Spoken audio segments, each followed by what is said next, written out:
Labai įdomiai, ne pirmą kartą važiuojam.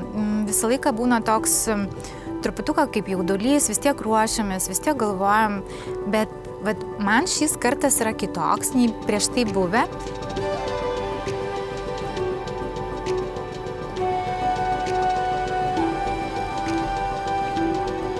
Kai aš pradėjau galvoti apie tą vietą, labai įdomiai, man tarsi kažkoks užsimezgė su ją ryšys ir tarsi jį mane jau kviečia.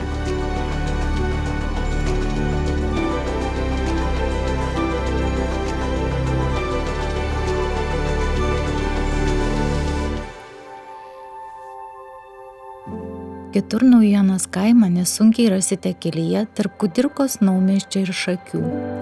Jame bet kuris paklaustas žmogus parodys, kur gyveno Aneliukė.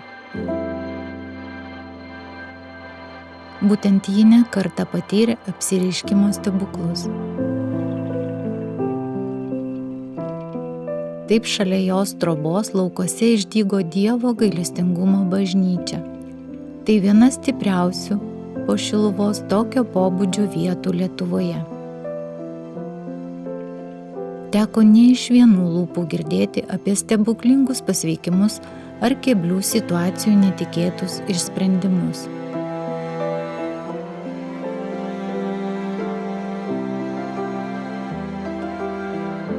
Tai dabar jau kiek išgijimų prie manęs, iš vėžių, iš didžiulių ligų. Ir gyvenimo visokios nesėkmės, ant kelių su ašarom maldauja viešpatį, o paskui atvažiuoja padėkoti. Dieve, ačiū tau už tą malonę, kur suteikė. Reiškia, viskas vyksta. Tik mes turim tikėti ir pasitikėti.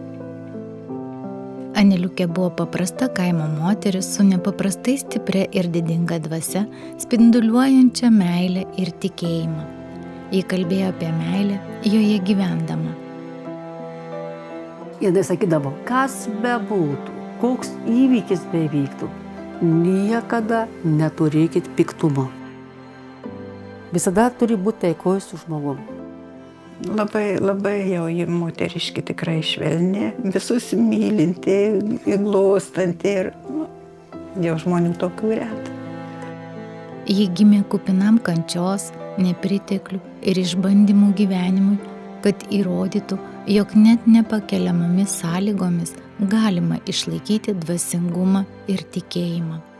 Jos stebuklas – tai tyra meilė, kurią jis ėjo bet kurio apsilankiusio žmogaus širdyje, ir tikėjimas, kurį jį būdino paklydusioms sieloms.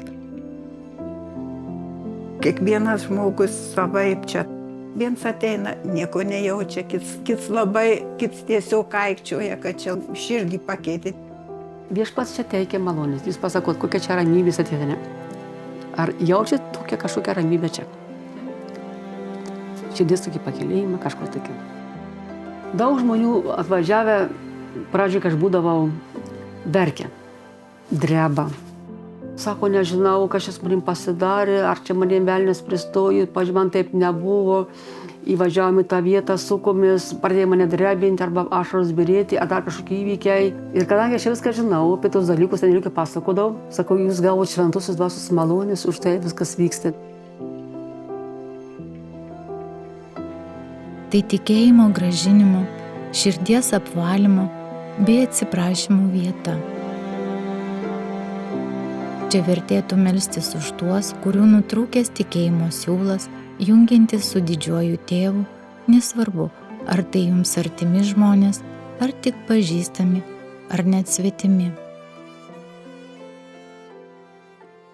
Jis sako, ateina Jėzus ir sako, Aneliukė, lukterk minutę, sako, atvažiuoja mašinėlė, mama su dukra. Dukra netikinti ir sako, tu jai pasakok, o aš veiksiu.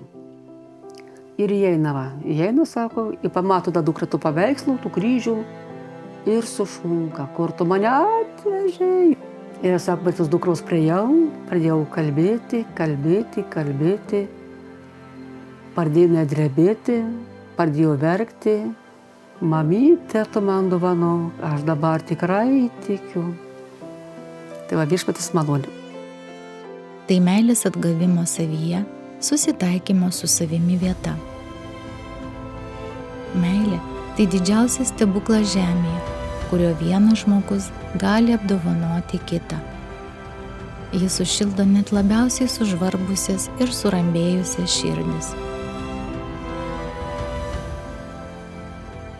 Mūsų išvyka šiandien jau į pabaigą. Aplankėm Ketur naujieną ir be stebuklų neapsieita. Taip kaip rodė, kad turėtų būti ten lietus, žaibukai ir galbūt mes šiek tiek nuogąstavom, kaip čia bus, bet kuomet priėmėm sprendimą, kad važiuosim kaip bus, taip ir priėmam, tada kažkoks ateina nusiraminimas ir kai tu atvažiuoji, tu gauni dovaną visą vakarą, saulė ir puikus oras.